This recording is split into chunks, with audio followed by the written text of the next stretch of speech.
This podcast is sponsored by Talkspace. You know when you're really stressed or not feeling so great about your life or about yourself? Talking to someone who understands can really help. But who is that person? How do you find them? Where do you even start? Talkspace. Talkspace makes it easy to get the support you need. With Talkspace, you can go online, answer a few questions about your preferences, and be matched with a therapist. And because you'll meet your therapist online, you don't have to take time off work or arrange childcare. You'll meet on your schedule, wherever you feel most at ease. If you're depressed, stressed, struggling with a relationship, or if you want some counseling for you and your partner, or just need a little extra one-on-one support, Talkspace is here for you. Plus, Talkspace works with most major insurers, and most insured members have a $0 copay. No insurance? No problem. Now get $80 off of your first month with promo code SPACE80 when you go to Talkspace.com. Match with a licensed therapist today at Talkspace.com. Save $80 with code SPACE80 at Talkspace.com.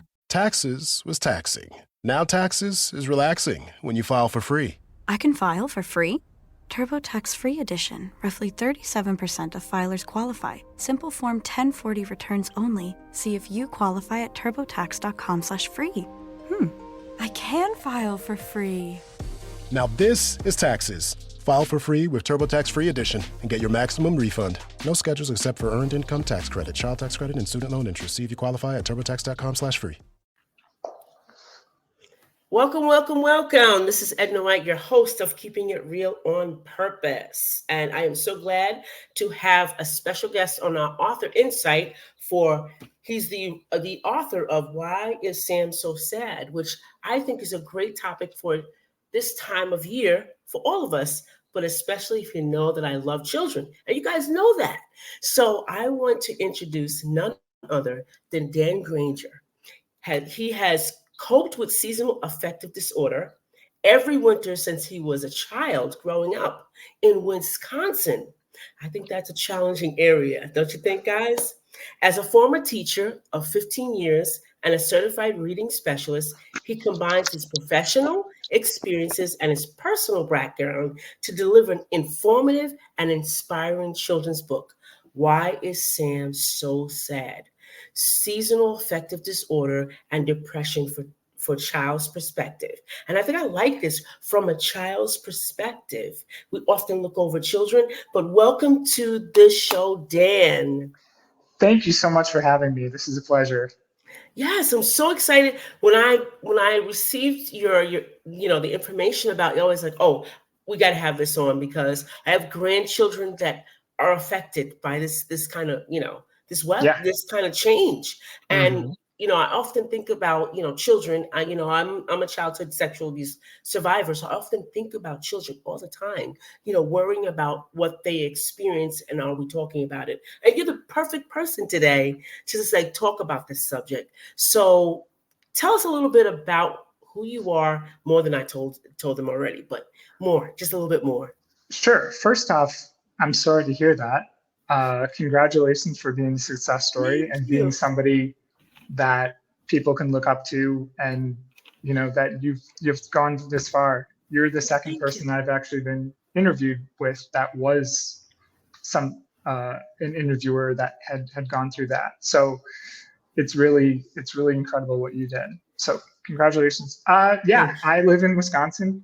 Wisconsin is one of those places where we have our own sayings, like, if you don't like the weather, too bad, it'll change. If you do like the weather, it'll change. One of those things. Yeah. And then what's the other one? We have 3 kinds of seasons: winter, summer, and construction.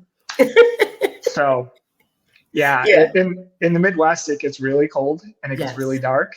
And during that time, I get depressed and my negative thoughts take over and I become a hermit. And so I wrote a book about it because this happened during COVID. And I was in a really dark place, but I'm sure we'll get into that. Right. We often don't relate those things to seasons. We don't.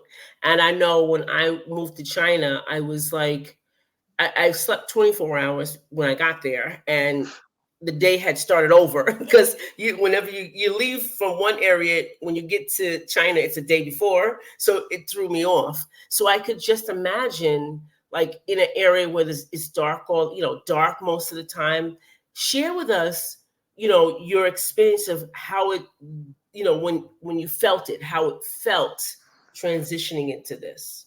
So I've been asked that a couple of times, and the way I describe it is, for me as a child, during Christmas, I hated Christmas. I still kind of do, because during that time, I don't have when you have school, you have something to keep you busy. You have something to keep your mind off. Right. And then during the vacation time, I just kind of moped around, and I even said that in the book, like I was a mopey Marvin. Right. And I wasn't really very happy because all these negative thoughts are keeping me busy. And the negative thoughts are the worst right before you're about to go to sleep, because you don't have anything to keep you busy. So the best thing for children like this is to keep them busy. As far as what you were talking about with, I will get into light therapy, but there is something called light therapy, which you can work with seasonal affective disorder, but it also can help with jet lag. So you could have looked at light and been ready to go when you got to China. Wow, I did not know that. I've done a lot of research from all these interviews. Like every time I have an interview, it's like, oh, tell them this. I'm like, okay, got to do research for that too. So yeah, I'm kind of a wealth of knowledge kind of now. Okay. But okay, go ahead. So the way I kind of describe it, as far as like a kid in the kid's version, is kind of like putting on a weighted backpack that's just with stones kind of leaned down, kind of the same kind of thing for when you're depressed. And then when I'm not, during the colds, the dark seasons, then I'm happy and go lucky. So this is Sam, and Sam is happy most of the time. Yeah. However, during the winter time, when it's dark, he doesn't feel very happy. And I also want to show you this, my shirt. This is why Sam's so sad. Can you see that? There we go. But since I'm doing the interview, I'd rather be happy. Wow. Awesome. Thank you. I love Sam. I do love Sam. I'm telling you, I love him because now I see you look like him. Sam is me and I am Sam. Everything that happened in that book, that happened in that book is me. I've gone through everything. However, there's been lots of information that's new information since that book, and I'm revamping the book as we speak. Awesome. So there'll be a new unabridged version? The new version is going to have two things that need to be updated, and it also is going to have the guru of seasonal affective disorders endorsement. Awesome. So tell me, how can parents see this? What things could you tell parents to do to kind of like see this coming? Let me think for a sec. So as far as seasonal affective disorder, what it is like I said, it's being depressed during when the days get longer and the nights get long and the dark and it gets darker. So what parents need to do is just be aware of their children and see if they're acting the way they normally would. Or are they pushing people away? Because in the book we talk about that Sam pushes people away. Because during that time he doesn't want to, or children at the time don't really want to be around people.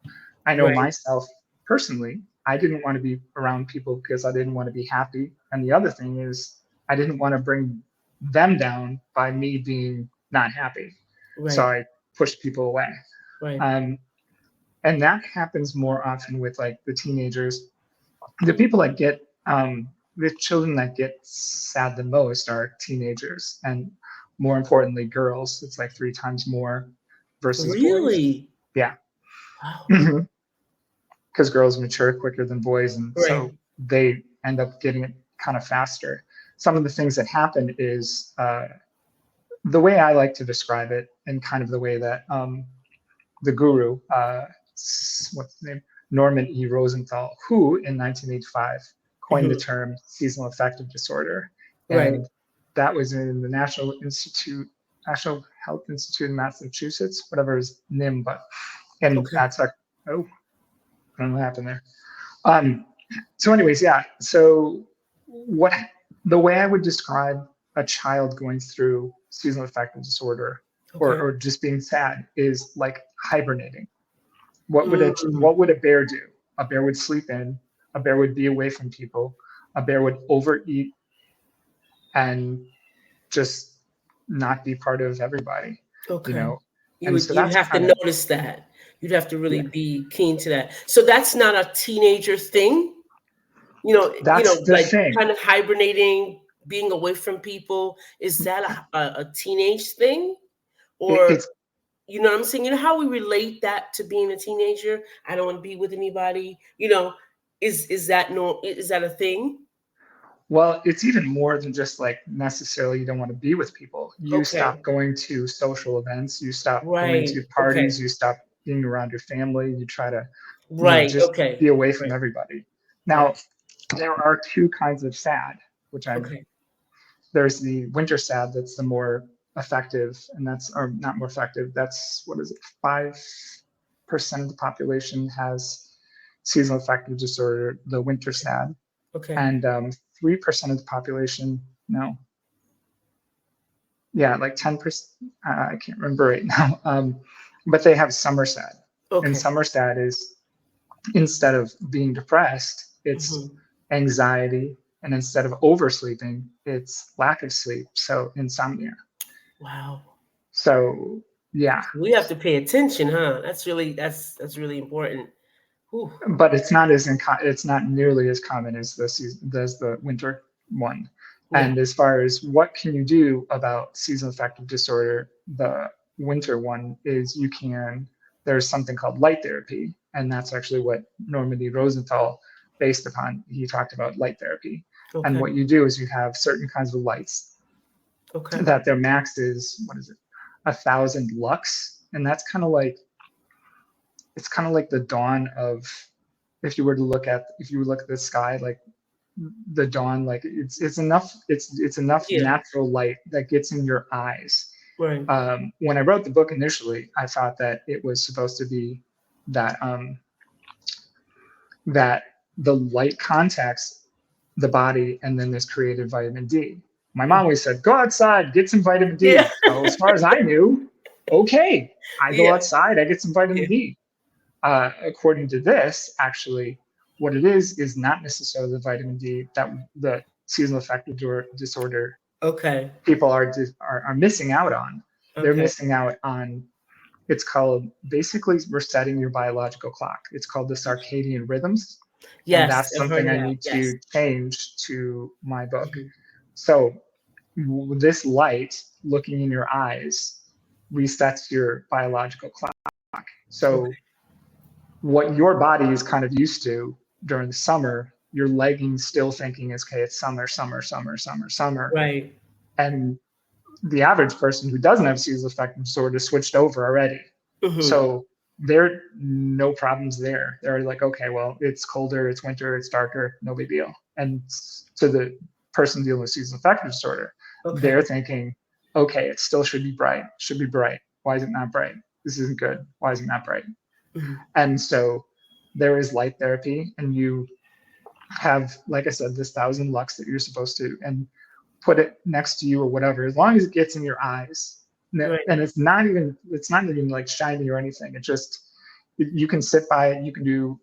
There's numerous kinds of light boxes out there. Actually, it's called bright light therapy that Norman Rosenthal talked about. And so with that bright light therapy, it does reset your clock. It does make you happier. And in the book I talked about, because I didn't know at the time until I talked with Norman E. Rosenthal. And I talk about something called St. John's wort, because when I was growing up, my mom used to give me this thing.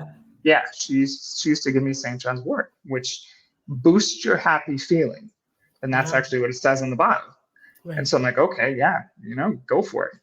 And Norman Rosenthal said, please don't tell that to children. I'm like, what do you mean? Wow. There was a study done where I guess even like their eyes were hurting or something was going on, but they had to cut the study completely. Yeah. So, yeah. I'm going to tell you that my grandson heard the same thing about John Sword. He's 16. Okay. And I noticed from him, his eyes are red. And I said, I don't think you should be taking that anymore. And he says, why? And he said, I do feel weird. My eyes feel weird. And I said, don't take that anymore. And so he stopped and he felt better. He's like, it was that, because he was actually, it was bothering his eyes, but yet he was feeling worse. He was feeling like, like almost depressed, like he didn't want to do anything. And I was like, wow. It was supposed to do the opposite effect, True. but it was doing backwards for him, right. and kids, they try to get things to supplement. He's a supplementer. He likes to feel good. He likes to, all of that stuff. And I was like, I don't think you should be taking it. As soon as I said that, he's like, okay. And he stopped taking it and he felt better. But I noticed with him, sometimes he's going through that and, the ups and the downs, but mostly, as you're saying, when the seasons change. Right. See that with him. Yeah. Right.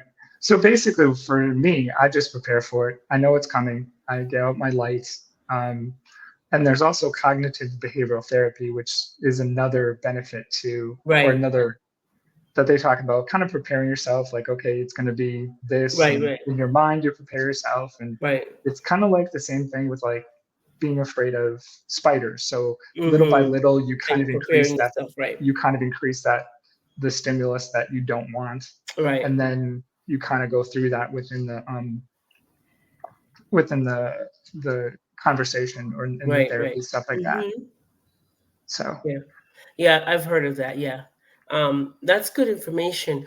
Where would you obtain these lights that you're talking about? Actually, I got mine on Amazon, and I read the book after Norman Rosenthal, and it's called Defeating Sad. What is it called? Defeating Sad. Okay. Okay. Normally, oh, okay. Defeating Sad. Okay. Yeah. Awesome. All right. Although, let's plug my book. Don't forget about my book. I won't forget about it. Here it is, right here. It's right here. All right. Yeah. So, as far as that's concerned, with him, I wrote to him. I was watching some YouTube, and he said, "Yeah, without you people, I wouldn't be here, and I'm so thankful for your stories." I'm like, "You're thankful for my stories, huh?" All right. Wow, that's so excellent. I typed him up. I'm like, "Hey, I have this. I wrote a book. Would you be willing to look at it?" And he's like, "Well, not at this point, but if you want to change it, yes." And so I'm like, "Yeah, I'll change it." And he said, and he gave me an endorsement, and I'm that's like thrilled. Awesome. This is somebody, I knew his name because of this. This has been a part of my life. And that was in '85 that he coined the term of seasonal affective disorder. And then he's made like 14 books. And this is his 14th book. One of them did actually talk about the first book. Right. One of the books talked about St. John's wort and the benefits of that to that. Right. So things have evolved, and he learns more and more, and studies have shown more and more. And so, but yeah, the biggest things that he said is that cognitive behavioral therapy and light therapy. And then you can do like light therapy while you're doing other stuff, like depending on what kind of light you have. Like the one that I have is about the size of an iPad. It's not very big. And I just let it I have it right on my desk when I'm working. And he has one, that you can. Taxes was taxing. Now taxes is relaxing when you file for free. I can file for free? TurboTax Free Edition. Roughly 37% of filers qualify. Simple Form 1040 returns only. See if you qualify at turbotax.com/free.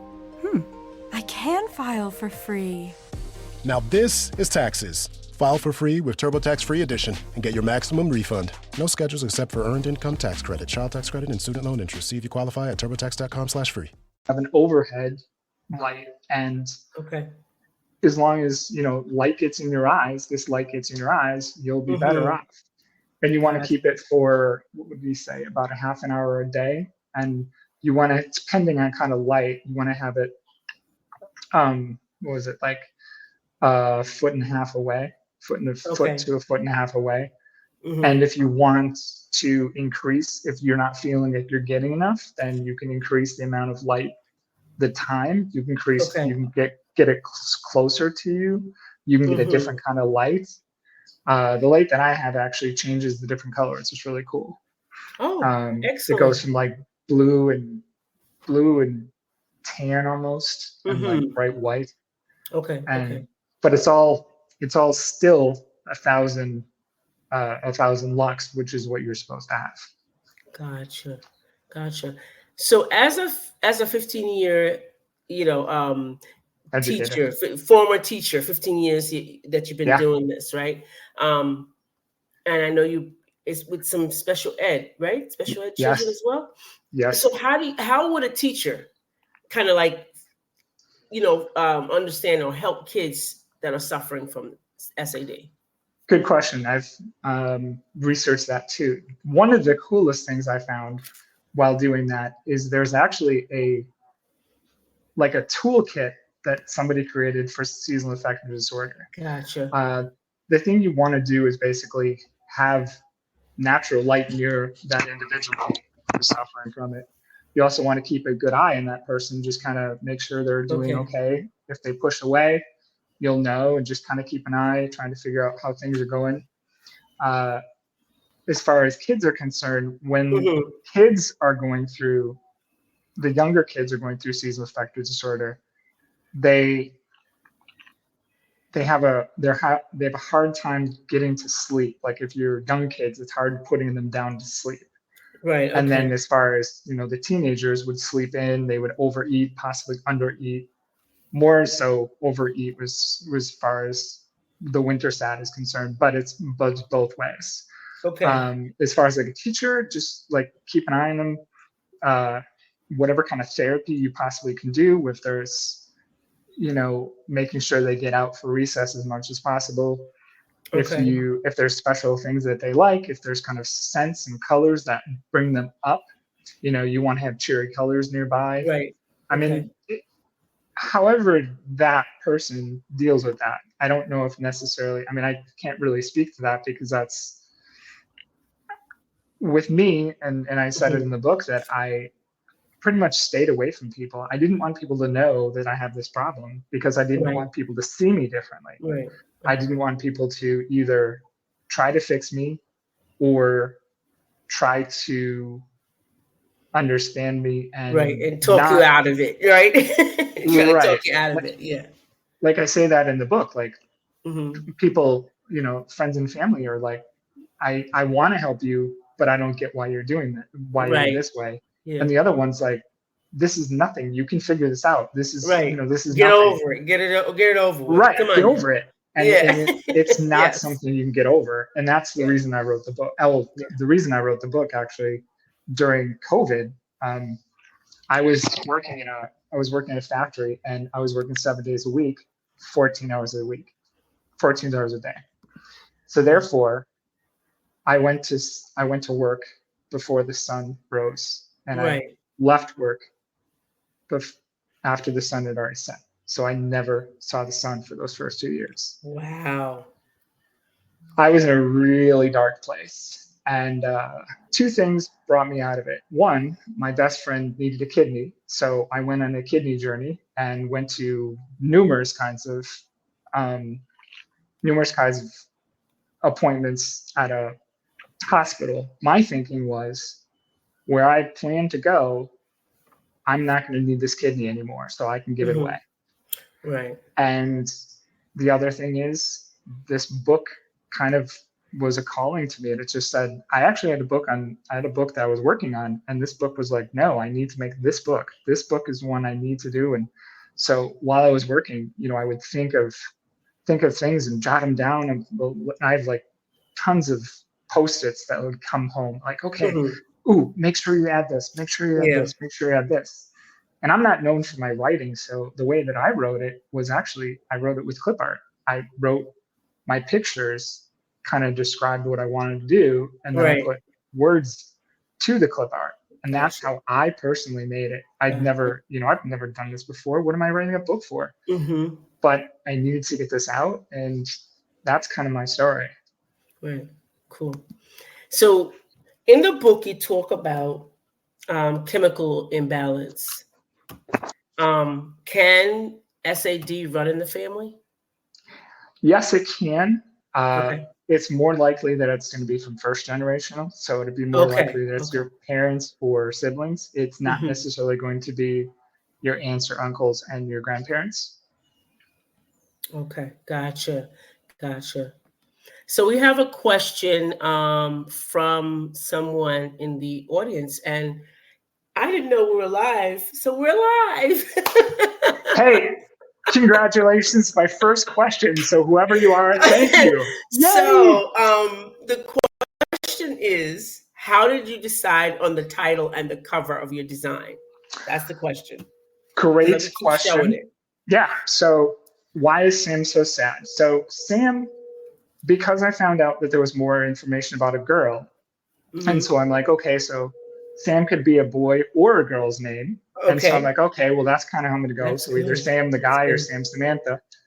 But because I went through experience as a guy, I know what I would say as a guy, not necessarily as a girl. So I'm like, I'll do it for a guy.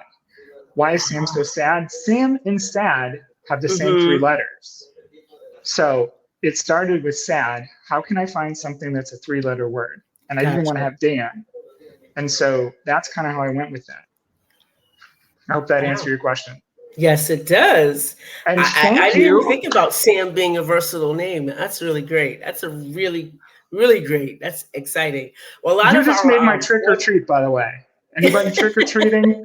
Knock, knock. I got my first interview question on air. Yay! That's really great. I'm really excited. I didn't know we were live. My team gives me these areas, these links, and now we're live. I'm like, wait a minute, we're live, and people are watching, and people are asking questions. That's so cool. So a lot of our audience are entrepreneurs and authors. So they ask questions like this, and what was the one question here is, what do you mean by dark when you talk about you were in a dark place? What do you mean by dark? That's really easy. I don't know who's necessarily going to hear this, but when I said that I'm not going to do my kidney again, right, I was thinking suicide. Okay. I had no purpose in life. I saw the darkness for 2 years in a row. I was not telling my family what I was going through. I just didn't. I was just kind of like a zombie, just there. There was no energy, no nothing. And when I wrote this book, I wrote it with my mom. She helped me do parts of it. She was an author. She's an author too, and so she helped me with it. And every time that there was something new to the book, whether it was the colors are added to the pictures, or this paragraph is ready, this title's ready, your book is ready, all that, I would call my mom up, we'd go and celebrate, we'd see what we have and go out to eat. That's good. So I think she might be ready for another book. She might be she might be hungry so we can do another book. I know she's been pushing the other book that I'm writing too. Okay. Cool. So guess what? You have another question. What do you think that children, when they read this book, what would they get out of it? What do you think they will get out of this book? I know what I want them to get out of it. I want them to get out of, I want kids and parents or whoever to understand that there's a reason why somebody is pushing you away. I know I know my friends who know me know that. Right. Dan's gonna push you away around this time. Now, if I'd met a new friend and they don't know that, that's a casualty. I just lost that friend because they're like, why is this person pushing me away? But my good friends know. They're like, okay, just Be cool. Give him Dan some will room, right. Dan will get back to you in summer. You know, he'll be there. He'll get back to you in summer. I like that one. That's good. Yeah. You know. Yes. You know, and you know, and it's not that I don't do stuff. I mean, I do stuff. Right. It's just, it's really, really hard. And like I talk about in the book, that you know, he sleeps in when he can. If he needs to go to school, he goes to school. He completes his obligations. Right. If I didn't have the obligations, that would be worse. I don't know. I don't want to think of a day that I didn't have any obligations. And that's kind of what the work was, you know, like if it wasn't for work when I was in a dark place, there was nothing for me. There's nothing for me other than that. So I didn't have a reason to get up. We'll put it that way. Awesome. Gotcha. Well, you're giving us a lot of information. And I think that last question is really great, because I know that, you know, sharing what you hope to have the readers take out of this is very good. So there's one more to that too. Thank you guys for giving these questions. Thank you so much. That's actually. Go ahead. I'm sorry. Sorry. Yeah. There's two things that I want somebody to take away. One is that they're going to push you away, and people don't understand why people are getting pushed away. Okay, good. And now you understand why somebody's pushing you away. The other thing is, I want people to understand gratitude. That gratitude is incredible. Yeah. Tony Robbins said that you can't be fearful and grateful at the same time. Your grateful wins out. So it's true. Sam at the very end has a list of gratitude, and every day I have a list of gratitude. Right. You know, obviously over the summer it's way easier to write things down, but I force myself to write things down. It is. So, it's way easier. You're right. Yeah. Whoever the two people are who wrote or who have a live question, thank you. That's a new experience for me. That goes in my gratitude list. Yes. So yeah, awesome. I have a list of gratitude. If you go on my website, Sam has a list of gratitude. My gratitude, you know, has been, since we started this, interviews, all kinds of things, from like friends of mine to being able to, and as far as gratitude is concerned, what is concerned about is you want to think of how can you affect somebody. So gratitude is based on whether something came to you or you were able to give something to somebody. And many times at work, you know, I'll buy some food. I'll buy a coworker's, you know, I'll buy their lunch, and, you know, then when they get back to me, it's like, you didn't have to do that. He was like, well, you do it for me. I'm like, yeah, I know, but you don't have to do that. Like, yes. And so that's kind of the same thing. There actually is, believe it or not, not only is there a runner's high, but there's a helper's high. Actually, I heard it on the radio from Tim Tebow, of all people. Yeah, I know.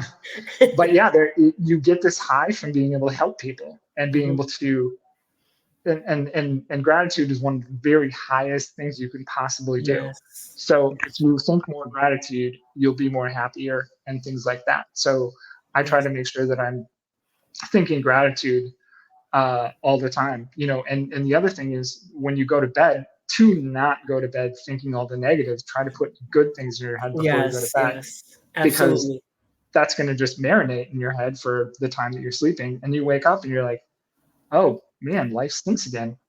But if you think like, hey, you know what? Can't wait to get up. I wrote this stuff down. I went on Edna White's podcast. Awesome. I had two people that asked me questions. No way. I got a chance to show my Sam hat. Everything was good. So that's how I'm going to go to bed tonight, thinking about good stuff. Yes. Okay, now you can ask your questions. Okay, so we're nearing the end of our show. I want to let the audience know what you're doing, what's coming up next for you. Share with us all of the good stuff so we can come and follow you and be around you and Sam. Sure. So this is my last interview. I have another one, a big one coming up, which I never thought I'd be on this path by any means. You know, the people I've talked to, I would never be able to like be in even an elevator with them. Like that. This is just, it's beyond my thoughts. Gotcha. Especially, you knowing that I got the endorsement from Normandy Rosenthal. my newest book that I'm writing, which I wrote before this one, but I was kind of like in the final stages with it, is called Meet the Rampers. And the Rampers are, what a ramper is a ground crew. I worked as a ground crew in Arizona for 3 years. Okay. So they're the people who load the plane and do this thing. Oh, okay. Okay. Yeah. So I actually personally done. Yeah, I've actually personally done that. Pushed out the plane and everything like that. Okay. So I don't think everybody knows enough about that, and I'm trying. I would love to let that book, Meet the Airport Rampers, take off. So that's my newest endeavor. The other one is that I do have a big interview coming up with Logan Crawford, who is an interviewer, but I guess he was a comedian too, which is really cool. So I'll be able to joke around with him. So we'll see. Absolutely. And if any of your listeners are in Canada, if you go to the Maple Staple, you can see my book there. Oh, nice. Nice. Yeah. I was just in Canada in May. So yeah, I gotcha. All right. Well, you're a little late. I'm sorry. I didn't tell you before. Yeah. Well, it was wonderful having you on the show and on the live show at that. That's right. Listeners. Thank you, listeners. You guys have tuned into us and you asked us questions. And thank you for writing Why Is Sam So Sad? Thank you so much. And sharing your story with us and Sam's story. This is the end of our show. I want to thank you. I'm your host, Edna White, and my esteemed guest, Dan Granger, saying goodbye for now. Can I put how I would sign a book? Say it again. Can I sign out how I would sign a book? Sure. Okay. Before I do that, don't forget to check out Amazon.com. My book is on Amazon.com. Okay. It's also Barnes & Noble or wherever fine books are sold. So if I were to sign a book for you, I would say, Sam and I wish you much happiness as you create your gratitude list. All the best. Take care. Dan Granger. Awesome. Thank you so much for being here. Bye for now. My pleasure. Thank you so much for listening. I have live people. That's so cool. Actually, I probably have to. Why choose a Sleep Number smart bed? Can I make my side softer? Can I make my side firmer? Can we sleep cooler? Sleep Number does that. Cools up to 8 times faster and lets you choose your ideal comfort on either side. Your Sleep Number setting. And now save 50% on the new Sleep Number limited edition smart bed. Plus free home delivery when you add a base. Ends Monday. Exclusively at a Sleep Number store near you. Learn more at sleepnumber.com.